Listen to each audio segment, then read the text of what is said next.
Good evening. Welcome to Grand Blanc Township Board Meeting for Tuesday, June 11th. If we could all rise for the pledge, please. I pledge allegiance to the flag of the United States of America and to the republic for which it stands, one nation, under God, indivisible, with liberty and justice for all.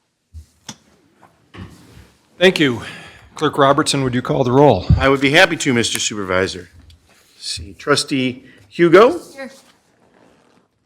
Trustee Fike is absent. Trustee Raritan? Here. Trustee White? Here. Treasurer Kilmer? Here. Myself, of course, I'm here. Supervisor Bennett? Yes, here. 6 members present, a quorum. Thank you. And now at this time, I'll entertain a motion for approval of the agenda. I'll make the motion. Okay, supported Motion. by Dr. Reardon. Motion by Hugo, supported by Raritan on the agenda. Trustee Raritan? Yes. Trustee Hugo? Yes. Trustee White? Yes. Myself, yes. Treasurer Kilmer? Here. Yes. Supervisor Bennett? Yes. 6-0, motion passes. Thank you. Before we open for public comment, I just wanted to mention that I was informed yesterday of the passing of our former township supervisor, Miss Mickey Hoffman. Oh. And it was sad to hear that news last night. But if we could just take a moment of silence for all the dedication that Mickey gave to Grand Blanc Township over her years.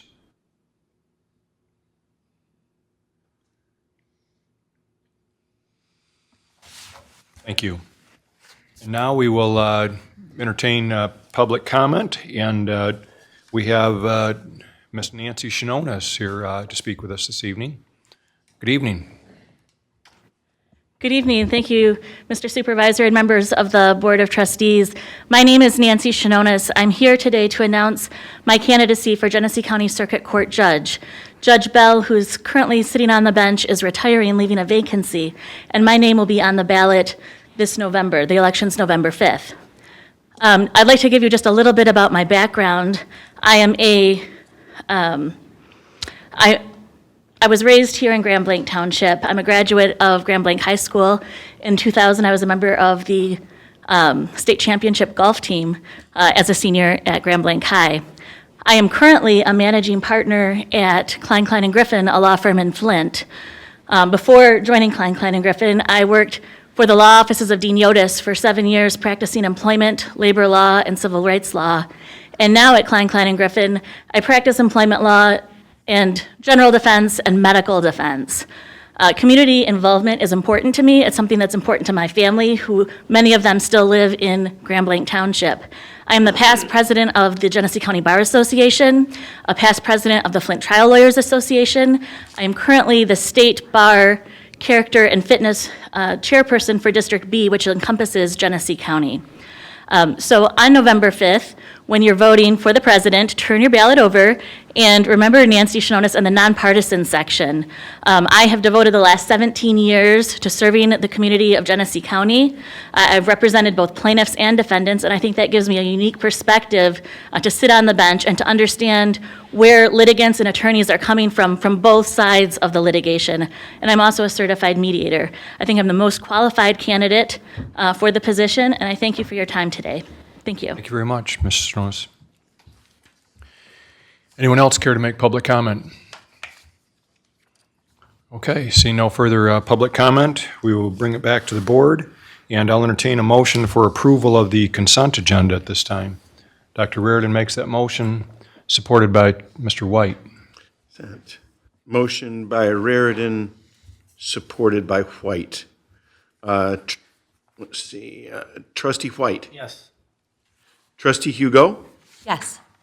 Trustee Raritan. Yes. Treasurer Kilmer. Yes. Myself, yes. Supervisor Bennett. Yes. 6-0, motion passes. Under old business, item A, community survey discussion. Mr. Limita? Thank you, Mr. Supervisor. At your seats this evening, you saw a copy. This was from the city of Galesburg. Whatever state that was in, I have no idea. Michigan? Illinois. Illinois is this one. Oh, There's a is that- Galesburg, Michigan too, but this one's from Illinois. And it's one example. He sent us, I think, 4 examples. Melissa Roberts forwarded those out to the board earlier this afternoon, earlier today. The reason we wanted to show you this, we had the meeting, Supervisor Bennett, myself, Melissa, and Matt had a conversation with the ETC Institute folks, and we're starting to look at putting the questionnaire together, and we wanted to give you guys some examples so it would give you an idea of the kinds of things that you can ask as a board for the citizen survey. And this is just one example, but I think it highlights some of the important things. Overall satisfaction with services, municipal services, quality of your police, quality of your fire, quality of your city parks and recreation, your DPW, your sewer, water, the communication with the public, overall customer service that they feel that the employees provide to the residents and taxpayers of the township, solid waste, garbage questions. These are, an overall, like a big blanket. Then the other ones is where you can do much more of a deeper dive, whether, how do they rate you as a quality of life in your community? Is it a place that you wish to remain? You can break it down to, how long do you expect to remain here? How long have you lived in the community? You can break it down into other demographic questions that will be included. But I think if you look through this and you start to get a feel for why we're going to do that survey and then what types of responses you're going to get back, it's going to be really interesting. And there is going to be, I forgot how many, 2,500 initial that they're going to send out to. Scott, I don't know if you remember that or not. And then they're expecting to get at least 400 responses back. For the people who, they'll continue to work it until they know that they've gotten them. They target all areas of the township, so it's not just the first 400 people who respond. They actually break it down so that they're trying to pick up somebody from every demographic and every neighborhood and every point within the township, and they'll make sure to keep coming back and hitting that area until they get the surveys that they need. So you're getting the real feel for how the overall broad brush of the township feels. And then really we'd like you guys to think and maybe send us some ideas, some feedback once you have an opportunity to review these surveys, because we'll put initial one together and then we'll get it out to the board for your comments, and Scott can work with all the board members. But what's the most important thing that you'd like to hear back? Is it on our code enforcement, parks and recreation, police, fire, our overall services? What other kind of questions would we, if we could really have a conversation with a representative sample across the entire township, what's the conversation we'd like to have? Rank us. How are we doing? What can we do better? And then the nice thing is you can do some of the other questions that you break down, like, should we do this? Should we build a community center? Should we have, would you invest additional funds to get pathways, for example? If so, would you support a millage? How much would you support? You can answer any of those kind of questions that then you can help base your decisions on when they come before you, as well as your next strategic plan. So please take a moment, look those over, look at all 4 because they all kind of hit it differently. I can send you out the results of the last one I did from when I was with another community. And then you get to see what the results actually look like on both graphs and then individually break down by demographics. And then there's another option. We talked about it when we approved this, but the option to have that real benchmarking and be able to go to it. You could even have it on your phone. So if you were in a conversation with somebody, you could take your phone and literally go to the survey and be able to pull up demographic-wise, income-wise, be able to answer some of those questions more in depth from the survey results. I think it's just such a wealth of information and really driven, by a census survey so that we know we're targeting kind of everybody, every income bracket, every age group. But we do need your feedback on what kind of questions you're looking for, what kind of information would make the most sense for you to be able to base decisions on for the future. I think, some of the things you touched on, Dennis, that we're going to have a representative sample that reflects, the demographics of our township. So whether it's income, race, what have you, those are all going to make sure that we get representative sample from each of those. I think one of the things too that is important, it's actually on the back corner here, that that we let people know that, you know, the responses individually will remain, you know, anonymous or confidential, right? That, because we're asking some things, we want to make sure we're not just hitting all the households that, and they're going to have this information when they send this out already, at least some preliminary information as to, for example, income. We want to make sure that we're not just hitting all high-income earners or mid-range or what have you, or low. We want to make sure we get a good sample, so, but I think that's important too. But no, I'm looking forward to especially the rankings of, you know, we put out there that, you know, the playground is about to open, and then we hear from people, we need a splash pad or what have you, which, hey, you know, we're open to looking at all those things, but it'd be nice to see kind of a sampling, because we have all different ages, obviously, that we're catering to in this township. Not everybody's going to utilize a splash pad, not everybody's going to utilize a playground, so what are some of those other items that people are looking at as a priority? I think one of the things too that they made sure to point out is that, you know, we said we're going to sell like 2,500 surveys, and when we have 400 back, we'll be statistically significant with a 95% confidence interval that we've actually reached all the demographics and all points in the entire township.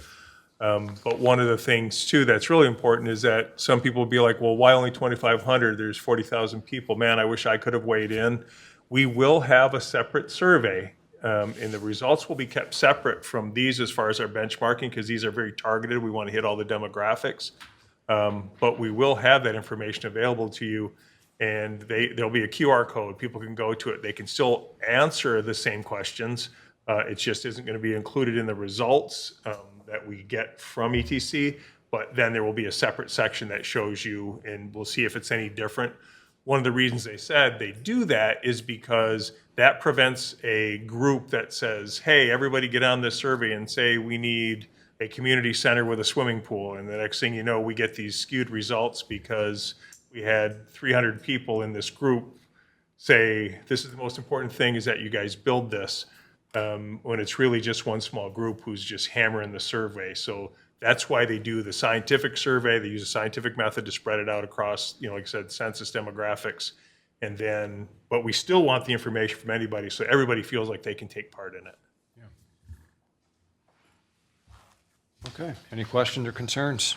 Somebody take a look at the surveys that were emailed and samples and see what might be missing, or what things in there don't we need to know about. There might be some things we don't offer that we don't need the questions, so. All right, thank you, Dennis. Okay, under new business, item A, the board will consider a motion for the purchase of 20 flock safety Falcon LPR cameras for $83,500 and authorize the township superintendent to execute all contracts. Good evening, Chief Rennie. Good evening. So this is for flock safety cameras. So if you recall last year, we spoke about the license plate readers technology that you had all authorized for our Axon mobile ALPR technology. This is very similar, however, this is stationary. These will be strategically placed in high traffic areas around the township, which we have identified with flock safety along with GAIN, which is the Genesee Auto Investigative Network. We refer to that as GAIN. It's a concept team for auto theft investigations. We are about to become a part of that. We believe anyway, once the ATPA, or the Auto Theft Prevention Authority, votes on our admittance into the GAIN concept team here in August. So how we're going to fund these is the ATPA will reimburse us fully for these 20 LPR flock safety cameras.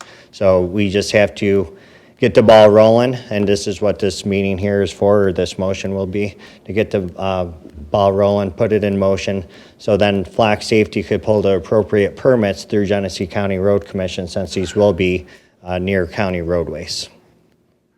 Clerk Robertson. Thank you, Mr. Supervisor. I just wanted to share a little ancient history with the board. In the summer of 2002, I was appointed by Governor Engler to the Auto Theft Prevention Authority. That was at 22 years ago now? 20, is it that long? Anyway, I served about 10 months and then had to resign from the position when I got elected to the legislature. I know that the meeting that I attended, the major meeting of the year, was in the fall of the year where they made allocations to the various departments all over the state of monies. Is that still the calendar? When do we expect to know from ATPA whether we're going to get reimbursed? So they're going to meet in August, and they're going to decide whether or not we're going to be a member of GAIN, which we believe that we will. I have spoken with the commander of the Genesee County Sheriff's Department, Tom Zach, and he is pretty confident that we're going to become a member of GAIN. So with the ATPA, their fiscal year is in October. So that's when we're going to roll this out. The stakes will be in the ground, the poles will be in the ground. We'll know in August if they're going to completely fund this project. If they do not, there is no obligation to continue further.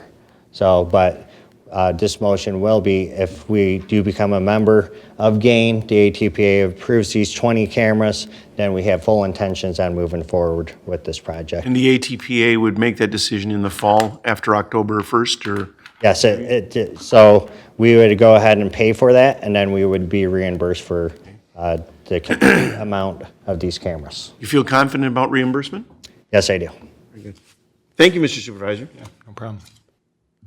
Make a motion. Yes. Okay, making the motion? Okay, motion by Dr. Reardon, support by Ms. Hugo. Motion by Raridan, supported by Hugo. Item 7A. Trustee White. Yes. Trustee Raridan. Yes. Trustee Hugo. Yes. Myself, yes. Treasurer Kilmer. Yes. Supervisor Bennett. Yes. 6-0, motion passes. Thank you. Thank you, Chief. The report's very well done, too, that you passed out the last meeting, your annual report. So, everybody. Okay. All right. Okay. Item B, the board will consider a motion to approve the annual renewal of the CityWorks AMS system for $31,287.26 and authorize the township superintendent to execute all related contracts, documents, and POs. Good evening, Mr. Cooley, Mr. Boggs. Good evening, Board.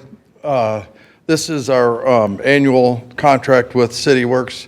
CityWorks is a software that we use for asset management for all of our water system, our sewer system, includes all the hydrants, the valves, the manholes, the actual segments of pipe. And it's also our work order system that tracks all the work that we do within DPW. So any of the work that the crews are doing around the township properties or out in the field within the water and sewer system, this system tracks all that.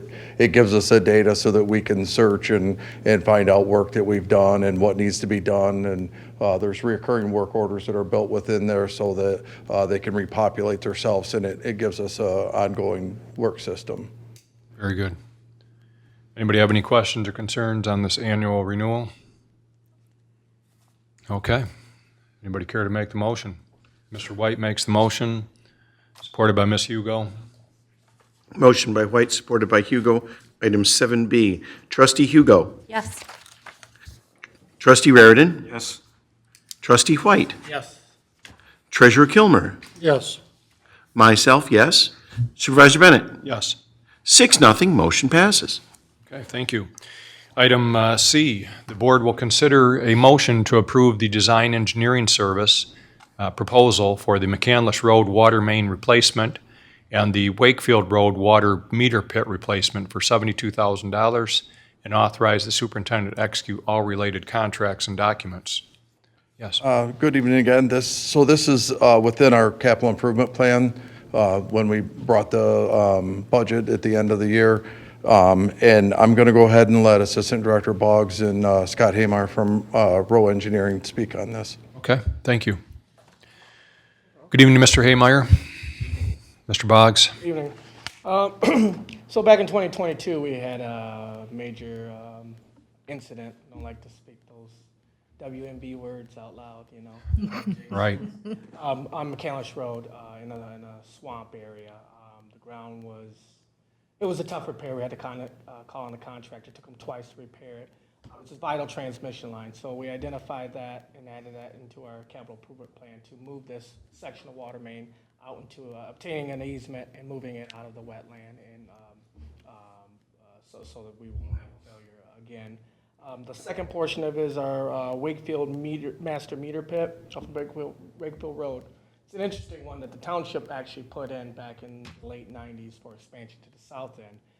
When we did our water reliability study back in 2022, doing some modeling, we discovered that meter is undersized, and we can get up to 1,000 gallons per minute going to the south end. And this is crucial to fire protection and the Tech Village development. So starting this design process and getting this upgraded is crucial to this project. So we put that in our capital improvement plan for this year. So. Okay. Any questions, concerns?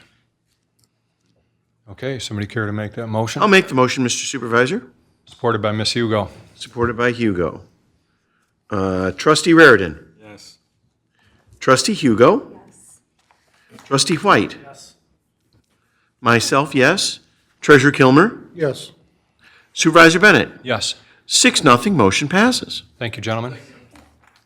Item D, the board will consider a motion to approve Resolution 24-23, authorizing an eligible retiree to waive retiree health care benefits from the township if other group coverage is offered from another source, and the retiree may re-enroll into the township retiree health care at a later date following a qualifying event or at an open enrollment.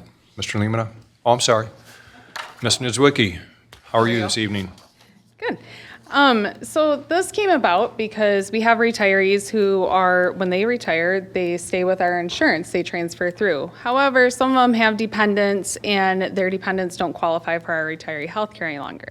They also have the availability to take insurance elsewhere, and we want the ability for them to explore other plans and to go off of our insurance for a period of time and be able to re-enroll at a later date. But the stipulation why we're asking for the resolution is that so we can have it documented that we will allow them to re-enroll at a later date as long as they are vested with our insurance. That if we ever change a healthcare provider, that there's nothing to stipulate that they can deny them coming back on our plan. This will also be a cost savings to the township, so that is also a good thing for us too. Okay. We've investigated this quite some time because it obviously has a cost savings for the township. And it's also a benefit to those retirees who, especially when you look at the police department, for example, a lot of these guys retire at 50 years of age.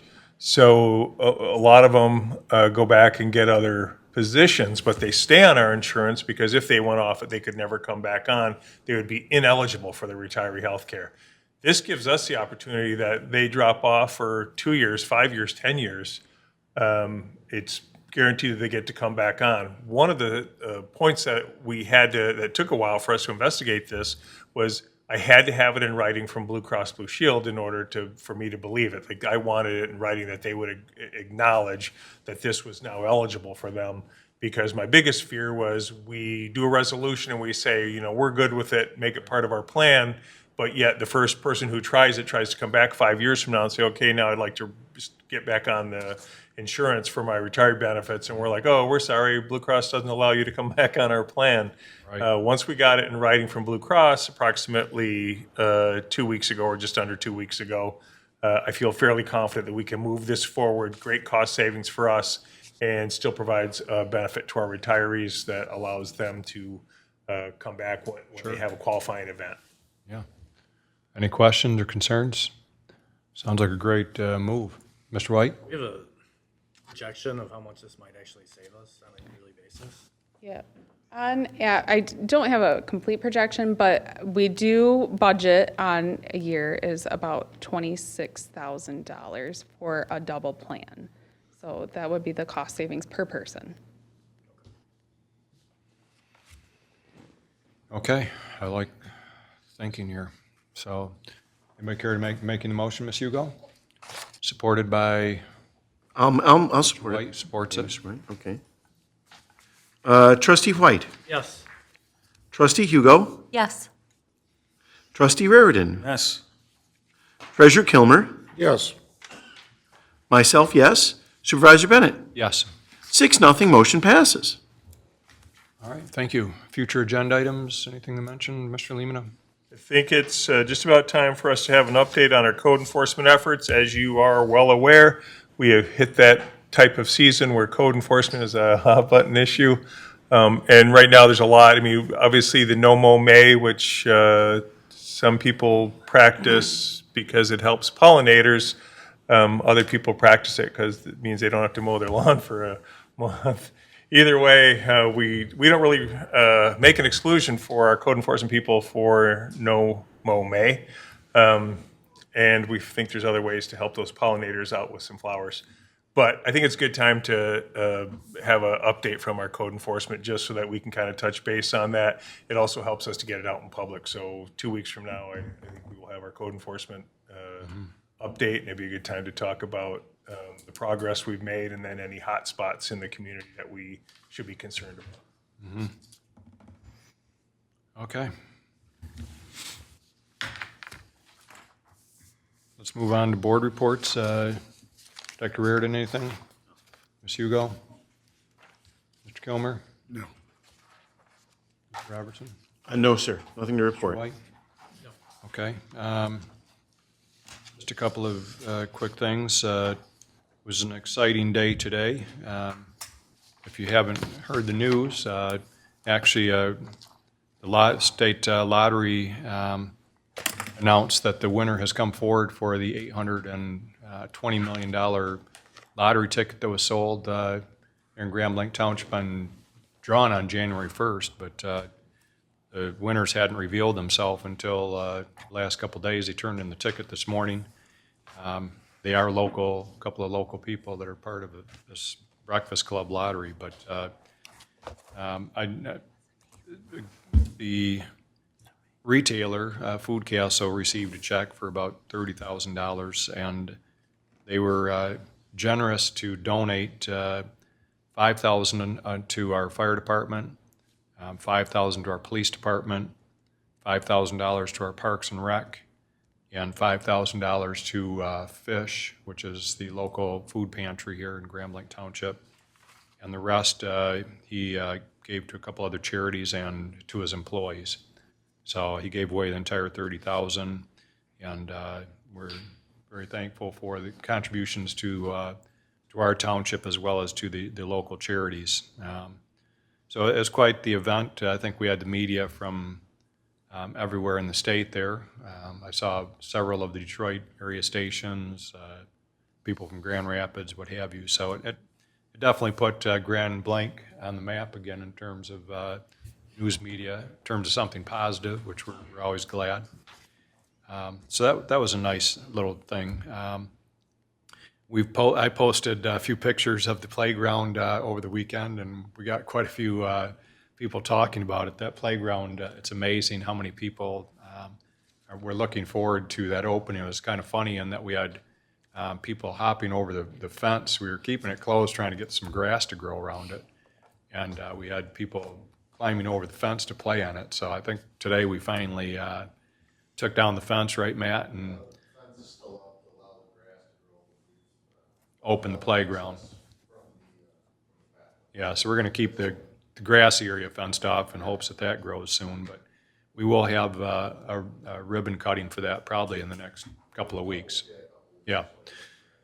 Yep, exactly. So we are going to be having a meeting with the county here coming up in the next couple of weeks with regard to our pathways, and they're working on the Perry Road pathway. You've probably seen it's partly constructed, and they actually are looking for some more funds to be able to complete it all the way to the East Middle School. They're looking for about $800,000.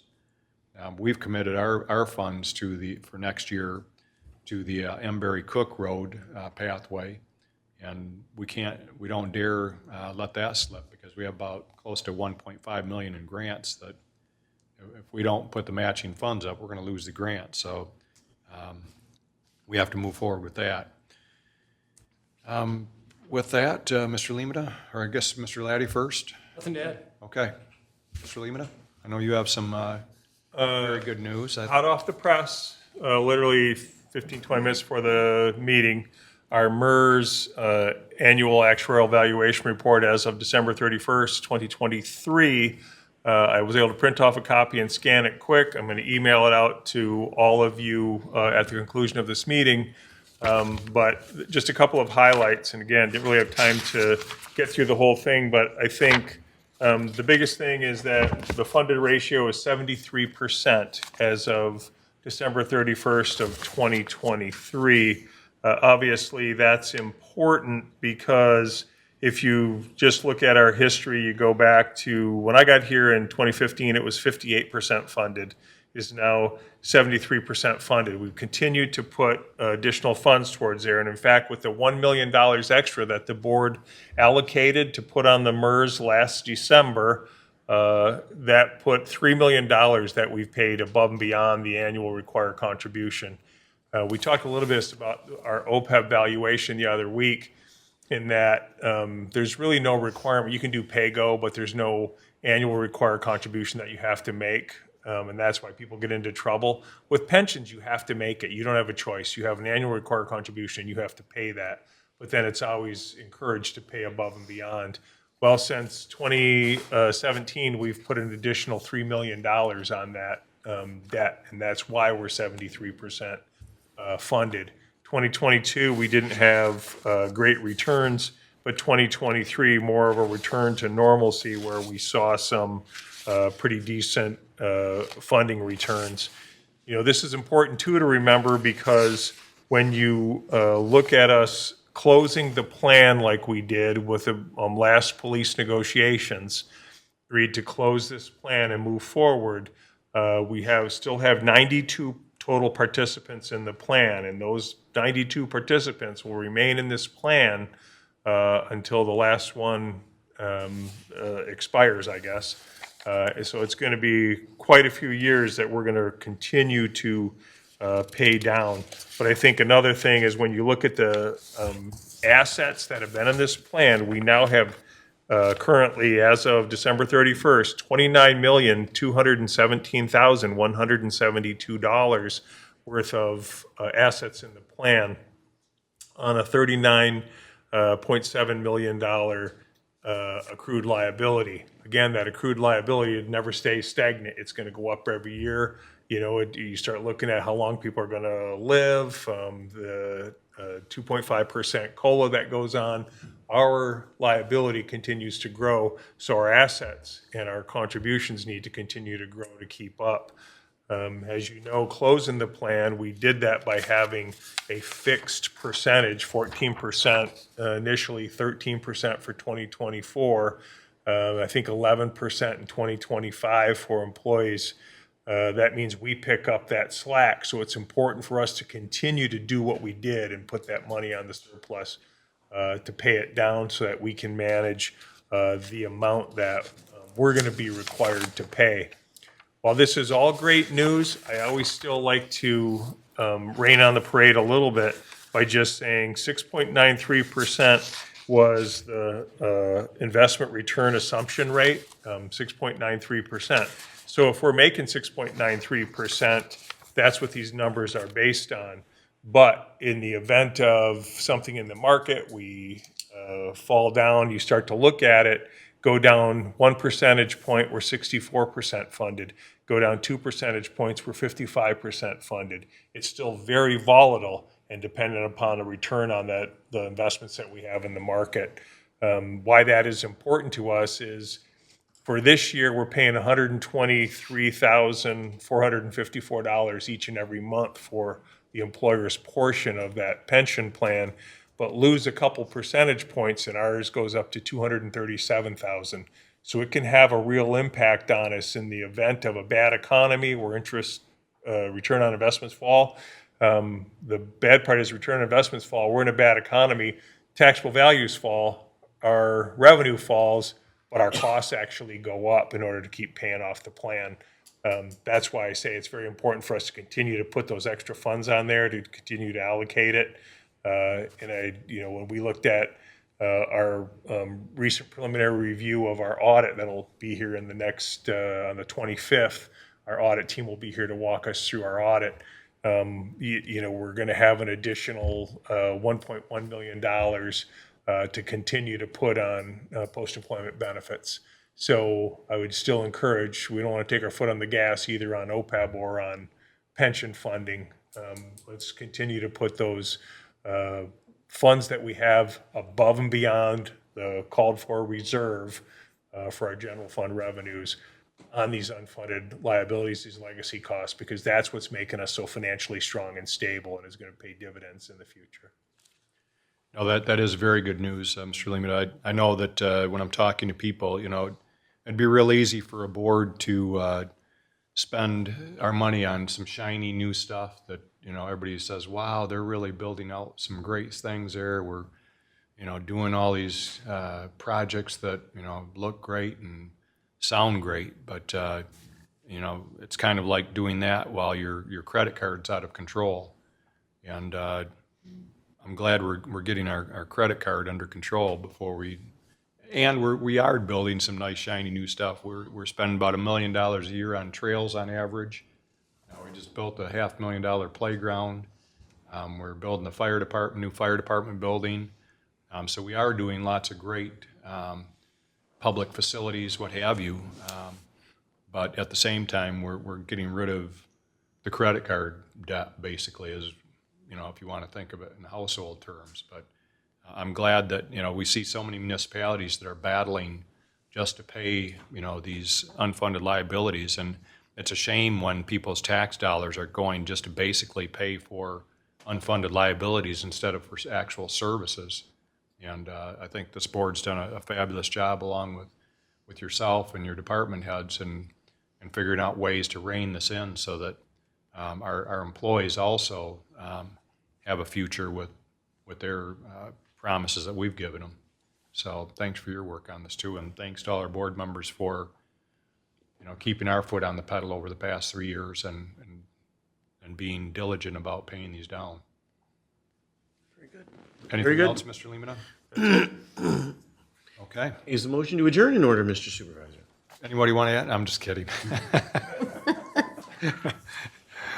Okay, it is in order. Then I will make that motion, Mr. Supervisor. Okay, I'll support it. Motion All those in by- favor say aye. Aye. We are adjourned at 6:38 PM. Thank you.